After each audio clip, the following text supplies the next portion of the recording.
പ്രിയമുള്ളവരെ,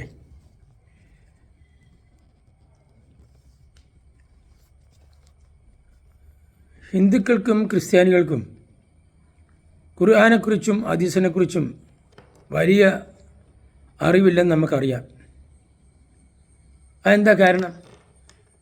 നമ്മൾക്ക് മുസ്ലിങ്ങളുടെ വേദഗ്രന്ഥമായ ഖുർആനും ഹദീസൊക്കെ വായിച്ച് അതിനെ നഖശിഖാന്തം വിമർശിക്കണമെന്നോ അല്ലെങ്കിൽ കുറ്റങ്ങളും കുറവുകളും എടുത്തു പറഞ്ഞ് അവരെ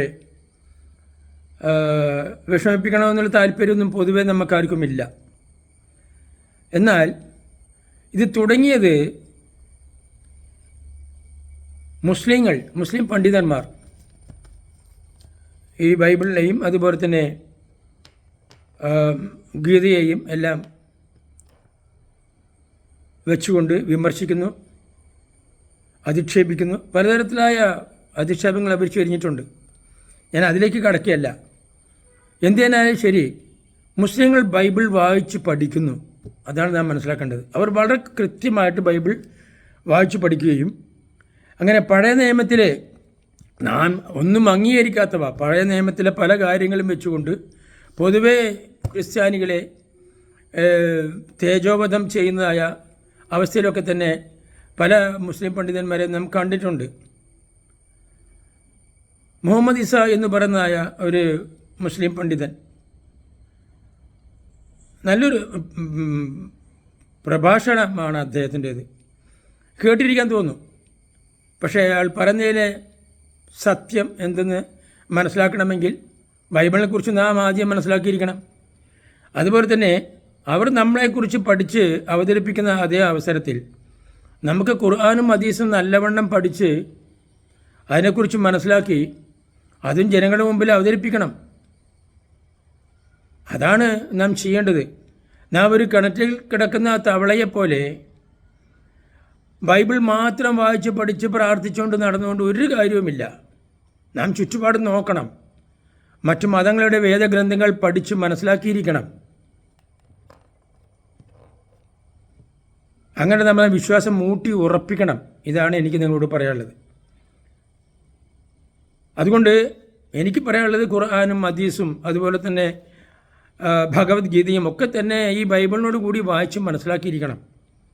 തിർമിദിയിൽ അബു ഹുറൈറ നിവേദനത്തിൽ ഇപ്രകാരം പറയുന്നു: മതകാര്യങ്ങളിൽ വിവരമുള്ളത് മറച്ചുവെക്കാൻ പാടുള്ളതല്ല.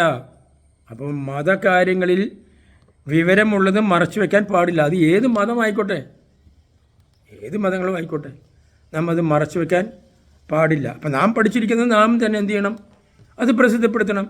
അല്ലെങ്കിൽ മറ്റുള്ളവരുടെ മുമ്പാകെ അത് പറഞ്ഞ് കേൾപ്പിക്കുകയോ അല്ലെങ്കിൽ അതിനെക്കുറിച്ച് ചർച്ചയൊക്കെ ചെയ്യാം.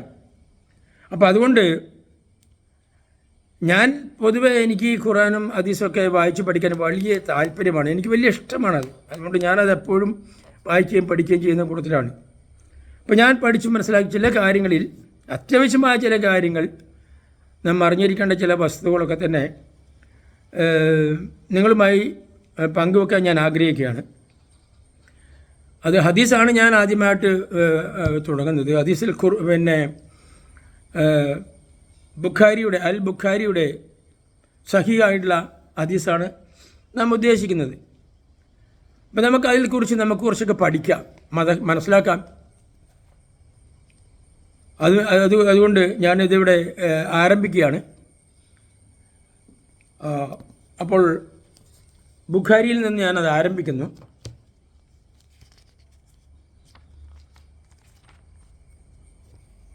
നിങ്ങൾക്ക് താല്പര്യമാണെങ്കിൽ നമുക്കിത് മുന്നോട്ട് പോകാം. ഒന്ന്, Bukhari book number 1 volume number 2 ഹദീസ് 8. അതിൽ പറയുന്നത് സത്യവിശ്വാസത്തിൻ്റെ ഒരു ശാഖയാണ് ലജ്ജ. അപ്പോൾ ലജ്ജ എന്ന് പറയുന്നത് മുസ്ലിങ്ങൾക്ക് വളരെ പ്രധാനപ്പെട്ട ഒരു വികാരമാണ്. ലജ്ജ എന്ന് പറയുന്നത് എന്താ കാരണം എന്ന് എനിക്കറിയില്ല. ഞാനിത് വായിക്കുന്നു, നിങ്ങളോട് പറയുന്നു. നമ്മൾക്ക് പറഞ്ഞു തരാൻ കഴിവുള്ളവർ അവർ പറഞ്ഞു തരട്ടെ, നമുക്കത് മനസ്സിലാക്കാം. ഇനി സത്യവിശ്വാസി, അതാണ് അടുത്തത്. അത് ബുഖാരി 1:2-13. അപ്പോൾ ബുക്ക് നമ്പർ 1 വോളിയം 2 ഹദീസ് 13. എൻ്റെ ആത്മാവ് ആരുടെ കയ്യിലാണോ അവനാണ് സത്യം. സ്വന്തം പിതാവിനോടും സന്താനങ്ങളോടും ഉള്ളതിനേക്കാൾ പ്രിയം എന്നോടായിരിക്കുന്നത് വരെ നിങ്ങളിൽ ആരും സത്യവിശ്വാസികൾ ആവുകയില്ല.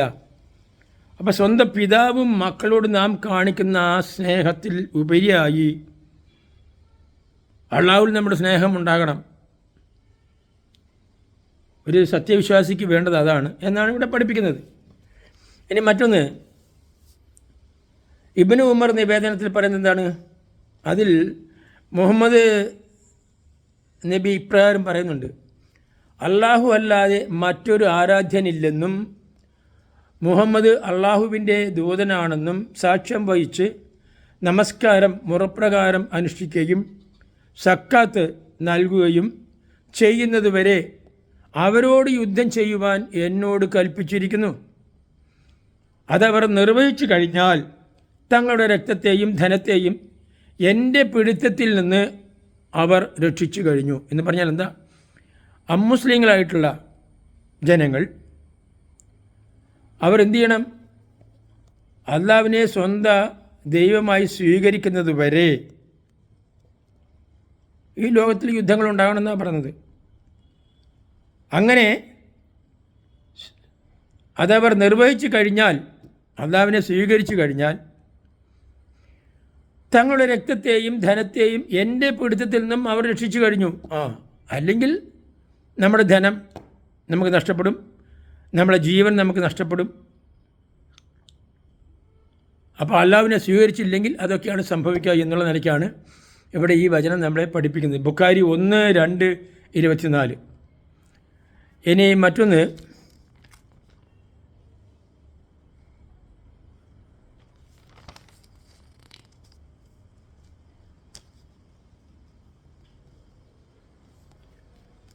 ഇബ്നു അബ്ബാസ് നിവേദനം. അതിൽ നബി പറയുകയാണ്: എനിക്കൊരിക്കൽ നരകം കാണിക്കപ്പെട്ടു, അതിലധികവും സ്ത്രീകളാണ്. അപ്പോൾ നബി ഒരിക്കൽ നരകം കാണുകയുണ്ടായി, അള്ളാഹു കാണിച്ചു കൊടുത്തു. അപ്പോൾ അതിൽ നോക്കിയപ്പോഴെന്താ കാണുന്നത്? സ്ത്രീകളാണ് അതിൽ മുഴുവൻ, അധികവും സ്ത്രീകളാണ്. ബുഖാരി 1:2-287. ഇനി മറ്റൊന്ന് നമുക്ക് നോക്കാം. 50 സ്ത്രീകൾക്ക് ഒരു പുരുഷൻ എന്ന നില വരും. അനസ് നിവേദനം. ബുഖാരി 1:381. അപ്പോൾ 50 പുരുഷന്മാർക്ക് ഒരു സ്ത്രീ എന്ന കണക്കിൽ ഇവിടെ സ്ത്രീകൾ വർദ്ധിക്കുകയും പുരുഷന്മാരില്ലാതാവുകയും ചെയ്യുന്ന ഒരവസ്ഥ വരുമെന്നാണ് ഈ പറയുന്നതായ ഹദീസിൽ പറയുന്നത്. അത് ഏത് നിലയ്ക്കാണെന്ന് എനിക്കറിയില്ല. കാരണം ഒരു പുരുഷന് 50 സ്ത്രീ എന്നുള്ള നിലയ്ക്കാണോ, അല്ലെങ്കിൽ വെറും പുരുഷന്മാർ കുറവായും സ്ത്രീകൾ കൂടുതലായും വരുമോ, എന്താ അതിനെക്കുറിച്ച് വ്യക്തമായ അറിവ് എനിക്കില്ല. ഞാനത് വായിച്ച് നിങ്ങളെ കേൾപ്പിക്കുന്നു. അറിവുള്ളവർ നമുക്ക് പറഞ്ഞു തരട്ടെ, നമുക്കത് മനസ്സിലാക്കാം. ഇനി മറ്റൊന്ന്, അബ്ദുള്ള നിവേദനം. ബുഖാരി 1:327. നബി പറഞ്ഞു: ആത്മാവ് എൻ്റെ രക്ഷിതാവിൻ്റെ മാത്രം അറിവിൽ സ്ഥിതി ചെയ്യുന്ന കാര്യങ്ങളിൽപ്പെട്ടവയാണ്. അപ്പോൾ ആത്മാവ് എന്ന് പറയുന്നത് രക്ഷിതാവിന്, ദൈവത്തിന് മാത്രമേ അറിയുള്ളൂ എന്ന് പറഞ്ഞാൽ നബിക്ക് പോലും ഈ ആത്മാവിനെക്കുറിച്ച് അറിയില്ല എന്നാണ് അതിൻ്റെ അർത്ഥം. ഇനി അടുത്തത്,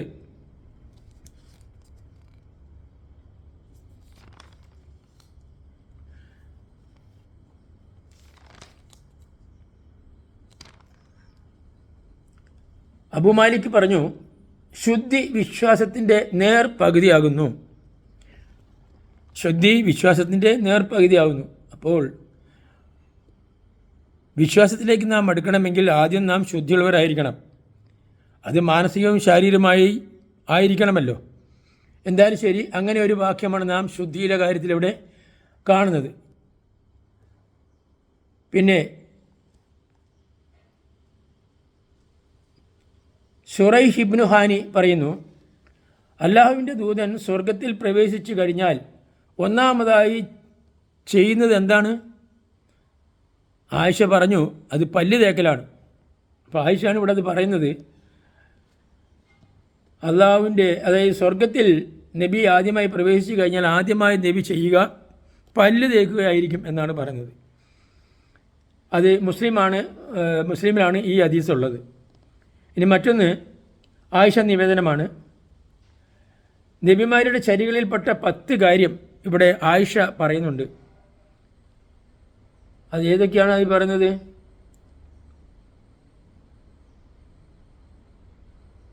മീശ വെട്ടുക, താടി വളർത്തുക, ബ്രഷ് ചെയ്യുക, മൂക്കിൽ വെള്ളം കയറ്റുക, നഖം വെട്ടുക,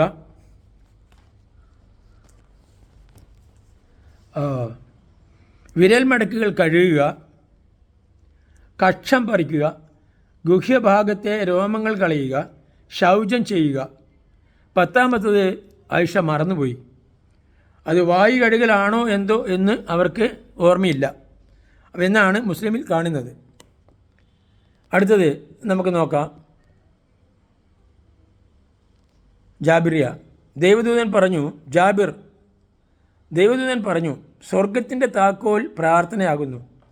അപ്പോൾ സ്വർഗത്തിൻ്റെ താക്കോൽ എന്ന് പറയുന്നത് പ്രാർത്ഥനയാണ്, അതായത് നമസ്കാരത്തിൻ്റെ താക്കോൽ എന്ന് പറയുന്നത് ശുദ്ധീകരണമാണ്. യെസ്. ഇനി വേറൊന്ന് നോക്കാം. ഹബുക്കത്യാദ്യ നിവേദനം. കുടിക്കുമ്പോൾ ആ പാത്രത്തിലേക്ക് ശ്വാസം വിടരുത്. വലം കൈകൊണ്ട് ലിംഗത്തെ തുടരുത്. കർശനമായിട്ടുള്ള 2 കാര്യങ്ങളാണിത്.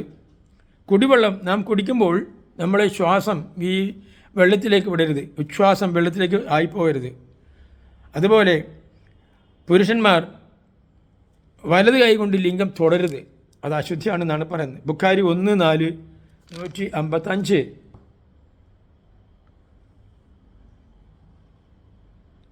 നബി ആടുകളുടെ ആലയത്തിൽ വെച്ച് നമസ്കരിച്ചിട്ടുണ്ട്. അനസ് നിവേദനം 73. പള്ളി നിർമ്മിക്കും മുമ്പ് ആലയത്തിൽ വെച്ച് നമസ്കരിക്കാറുണ്ടായിരുന്നു നബി. ബുഖാരി 1:4-235. അപ്പോൾ അന്നത്തെ കാലത്ത് പള്ളികളൊന്നും ഉണ്ടായിരുന്നില്ല, അതുപോലെ തന്നെ പള്ളികൾ വേറെ തന്നെ വെച്ച് കെട്ടിയിട്ടുമില്ലായിരുന്നില്ല. അപ്പോൾ ആടുകളുടെ ആലയത്തിൽ വെച്ചാണ് നമസ്കരിച്ചിരുന്നത് നബിയൊക്കെ എന്നാണ് പറയുന്നത്. ഇനി അബൂ മൂസ പറയുന്നു, നബി ഒരു കോപ്പ വെള്ളം കൊണ്ടുവരാൻ ആവശ്യപ്പെടുകയും എന്നിട്ട് കൈകളും മുഖവും കഴുകുകയും അതിൽ തുപ്പുകയും ചെയ്തു. അനന്തരം പറഞ്ഞു, നിങ്ങൾ 2 പേരും ഇതിൽ നിന്നും കുടിക്കുകയും നിങ്ങളുടെ മുഖത്തും നെഞ്ചിലും ഒഴിക്കുകയും ചെയ്യുവീൻ. ബുഖാരി 1:4-188.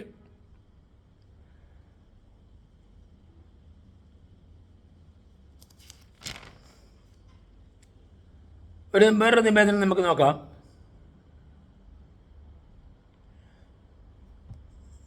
ബുഖാരി 239, 75-239. അബൂ ഹുറൈറ നിവേദനമാണ്. അതിൽ പറയുന്നത് നബി അവസാനത്തെ ആളാണ്, അതുപോലെ തന്നെ ആദ്യത്തെയും ആളാണ്. നബി അവസാനത്തെവരും ആദ്യത്തെവരുമാണ്. Is the first and is the last എന്നാണ് പറയുന്നത്. ഇനി സ്വർഗത്തിൽ 8 കവാടങ്ങളുണ്ടെന്ന് പറയുന്നുണ്ട്. അത് ഉമർ നിവേദനം 87. ഹദീസ് 92. തിർമിദിയുടെ ഹദീസാണത്. അതിൽ പറയുന്നത് സ്വർഗത്തിന് 8 കവാടമുണ്ട് എന്നാണ്.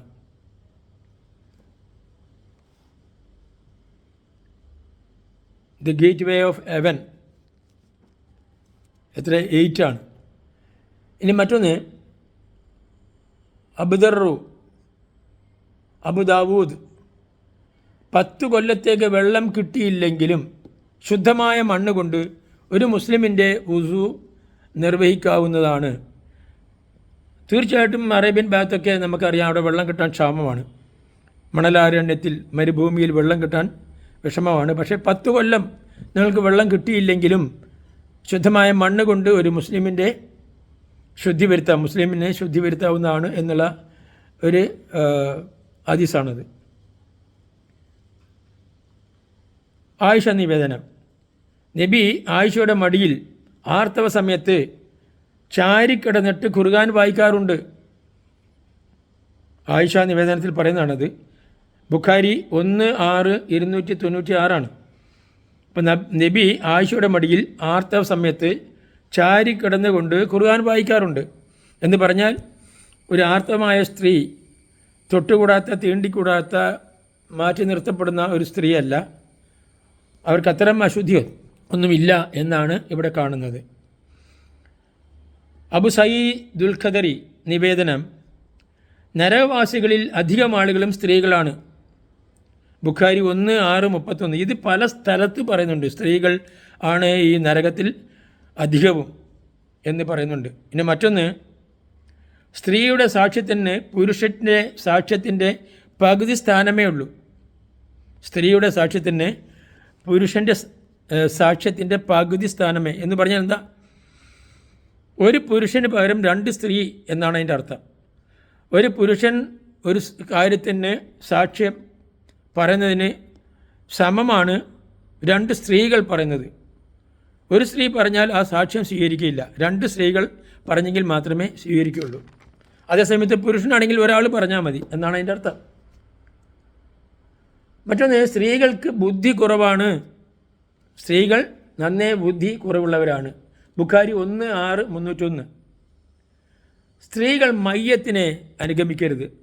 നമുക്കെല്ലാവർക്കും അത് പരിചയമുള്ളൊരു കാര്യമാണ്. കാരണം മുസ്ലിങ്ങളിൽ അവരുടെ ഈ മയ്യത്ത് ഖബറടക്കം ചെയ്യാൻ കൊണ്ടുപോകുന്ന സമയത്ത് അവരുടെ ആ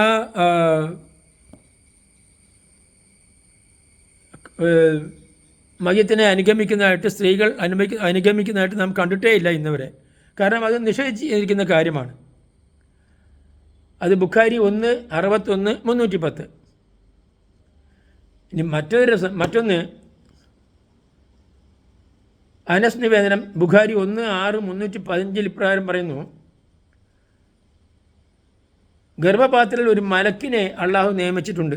അതായത് സ്ത്രീകളുടെ ഗർഭപാത്രത്തിൽ ഒരു മലക്കിനെ അള്ളാഹു നിയമിച്ചിട്ടുണ്ട്. എന്താണ് അദ്ദേഹത്തിൻ്റെ ജോലി? ഇപ്പോൾ ഭ്രൂണമായി, ഇപ്പോൾ രക്തപിണ്ഡമായി, ഇപ്പോൾ മാംസകഷണമായി എന്ന് മലക്ക് രക്ഷിതാവായ അള്ളാഹുവിനെ വിളിച്ചറിയിക്കുന്നു. അപ്പോൾ ഈ ഗർഭപാത്രത്തിൽ നടക്കുന്ന എല്ലാ സംഭവങ്ങളും മാറ്റങ്ങളും ഈ പറയുന്നതായ ദൈവദൂതൻ ദൈവത്തെ അള്ളാഹുവിനെ വിളിച്ചറിയിച്ചു കൊണ്ടിരിക്കുന്നു എന്നാണ് ഇവിടെ പറയുന്നത്. മറ്റൊന്ന്, സ്ത്രീകൾ യുദ്ധത്തിൽ പങ്കെടുത്തിരുന്നു. ഹഫ്സ, ഒരു സ്ത്രീ നബി ഒന്നിച്ച് 12 യുദ്ധത്തിൽ പങ്കെടുത്തു. അത് ഹഫ്സ ആണെന്നാണ് എനിക്ക് തോന്നുന്നത്. അപ്പോൾ നബിയുടെ കൂട്ടത്തിൽ യുദ്ധത്തിൽ പങ്കെടുത്ത സ്ത്രീകൾ അനേകമുണ്ട്. 12 യുദ്ധത്തിൽ പങ്കെടുത്ത ഒരു സ്ത്രീയാണ് ഈ ഹഫ്സ. ബുഖാരി 1:6-323. നാമൊക്കെ ഇന്നാണ് സ്ത്രീകളെ നമ്മുടെ പട്ടാളത്തിലൊക്കെ റിക്രൂട്ട് ചെയ്തതായിട്ട് കാണുന്നത്, ഇവിടെ നമ്മുടെ ഇന്ത്യയിലുമൊക്കെ തന്നെ. പക്ഷേ ഇത് നബിയുടെ കാലത്ത് അന്ന് തന്നെ സ്ത്രീകളെ യുദ്ധത്തിനായിട്ട് നിയമിക്കപ്പെട്ടിരുന്നു. ഇനി മറ്റൊന്ന്, അന്നത്തെ കാലത്ത് നബിയുടെ കാലത്ത് വീടുകളിൽ വിളക്കില്ല. ആയിഷ നിവേദനമാണത്. ബുഖാരി 382. എന്താ കാരണം?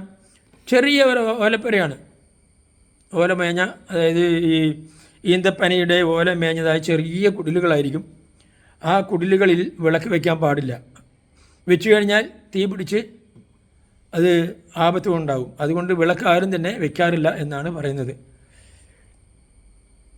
ഇനി അനസ് നിവേദനം, നബി ഇപ്രകാരം പറയുന്നു, ജനങ്ങൾ അല്ലാഹു അല്ലാതെ ആരാധ്യനില്ലെന്ന് പ്രഖ്യാപിക്കുന്നത് വരെ അവരോട് യുദ്ധം ചെയ്യണം. അതായത് അമുസ്ലിമുമായിട്ടുള്ള ജനങ്ങൾ അല്ലാഹു അല്ലാതെ ആരാധ്യനില്ലെന്ന് പ്രഖ്യാപിക്കണം, അതുവരെ അവരോട് യുദ്ധം ചെയ്യണം എന്ന് ബുഖാരി 1:8-387 പറയുന്നു. മറ്റൊന്ന് അനസ് നിവേദനം. എന്താ അനസ് നിവേദനം? ഉമർ പറഞ്ഞു, അല്ലാഹുവിൻ്റെ ദൂതരെ, അങ്ങയുടെ പത്നിമാരോട് ജനദൃഷ്ടിയിൽ നിന്നും മാറിയിരിക്കാൻ കൽപ്പിക്കുക, മറഞ്ഞിരിക്കാൻ കൽപ്പിക്കുക. അല്ലാഹുവിൻ്റെ ദൂതരെ, അങ്ങയുടെ പത്നിമാരോട് ജനദൃഷ്ടിയിൽ നിന്ന് മറിഞ്ഞിരിക്കാൻ കൽപ്പിക്കുക.